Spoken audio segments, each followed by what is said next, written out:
Alright, so before we get into the video, I just want to show you guys something real quick. 96% of you guys are not subscribed, and that is No bueno. if you do see this video and you keep seeing me in your recommendations, like the featured or whatever, make sure you hit that subscribe button because it only takes 2 seconds and it does help motivate me to make more videos for you guys because I truly do like making videos. But let's get into the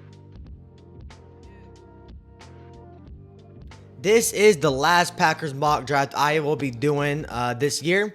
We're about 1 to 2 weeks away from NFL draft. This is a 4.0 mock draft rounds 1 through 7. If you have not seen my other videos, go check those out real quick and then come back to this video. Just like the other videos, we're going to be using Pro Football Focus. You can see on the screen that, of course, all the teams picks. We're going to be only controlling the Packers round 1 through 7. And then we're only controlling the Packers picks, so we can't not control the other teams. So I'm basically going to be going one by one, trying to see if Packers make a trade up, maybe trade down if we don't like a certain pick.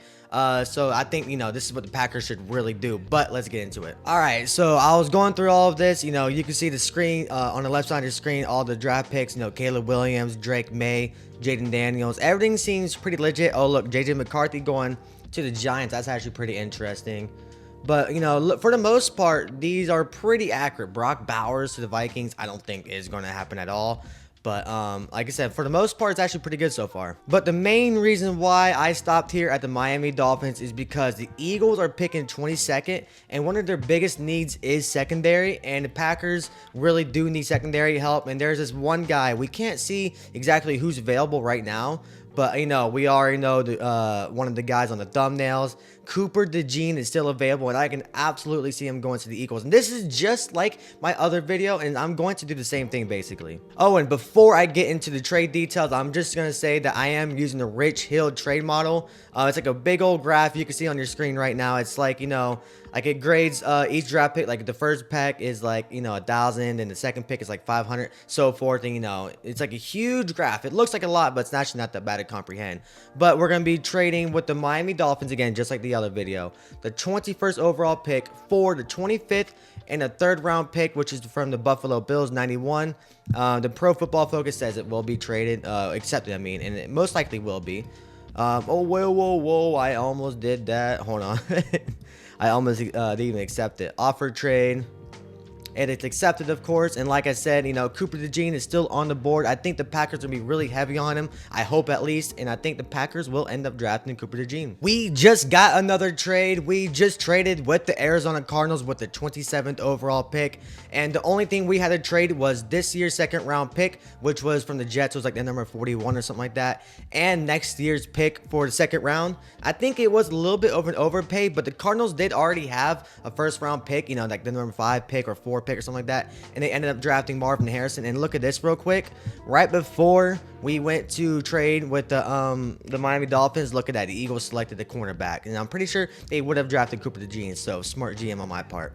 But at this point, I can definitely see the Bills drafting offensive lineman. I can definitely see them drafting wide receiver. It can go all over the place. Their team needs a lot, but I can see them dressing offensive line first. And I think this is where the Packers are going to jump ahead of the Bills and draft Jackson Powers Johnson. And now he's a center from Oregon.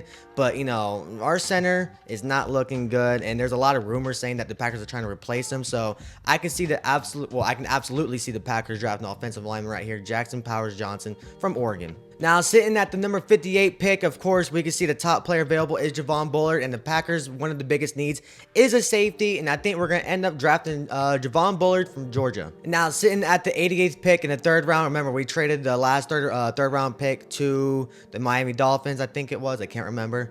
Actually, yeah, it was. But I can definitely see the Packers now drafting a linebacker here in this round. Of course, linebacker is one of our biggest need, and Jeremiah Trotter Jr. from Clemson is going into the Packers. And now we just made a trade with the New England Patriots. Now we're picking in the early fourth round pick at number 103. Before this was like 126 or something like that. So the Packers jumped up 23 slots, and we only traded away our 4th round pick and then a 6th round compensatory pick. It was actually, like even on the Rich Hill trade chart. And I think this is where the Packers are going to end up drafting their running back. Ray Davis from Kentucky is going to the Packers. And now the Packers are sitting here now in round 6. The Packers made 3 trades. Well, I made 3 trades. And so now we have a lot less draft capital than we started with. But like I said, we're in the 6th round at pick 202. You know, the Packers could do absolutely anything here. And I think this is where we're going to draft more offensive linemen in this part. And I think that Ethan Driscoll from Marshall will be going to the Packers. I can absolutely see the Packers drafting now secondary here, either cornerback, safety again. And I think that, you know, Miles Harden for South Dakota will be going to the Green Bay Packers. And now in the 7th round, you know, anything can happen. Like I said, with, you know, with any team, like it's basically just for depth pieces. And I think that the Packers will draft another linebacker here, Trevin Wallace from Kentucky. And our last but not least, you know, the Packers pick at 255, almost a Mr. Relevant pick. Like I said just a second ago, it could go anywhere, and I think that the Packers might end up drafting offensive lineman again here. Andrew Ram, you know, from Oklahoma. You know, we need a guard or tackle maybe, but you know how the Packers, you know, always move around offensive linemen. Andrew Ram from Oklahoma going to the Packers. And now looking at the draft grades from PFF, they said that I completely smashed the Cooper DeJean pick, but they say I actually overpaid for Jackson Powers Johnson, in which maybe it is, but it's an offensive lineman, and they actually recommended me drafting Drazon Newton, which I can completely understand because now the Packers might need defensive line, you know, with the Kenny Clark situation.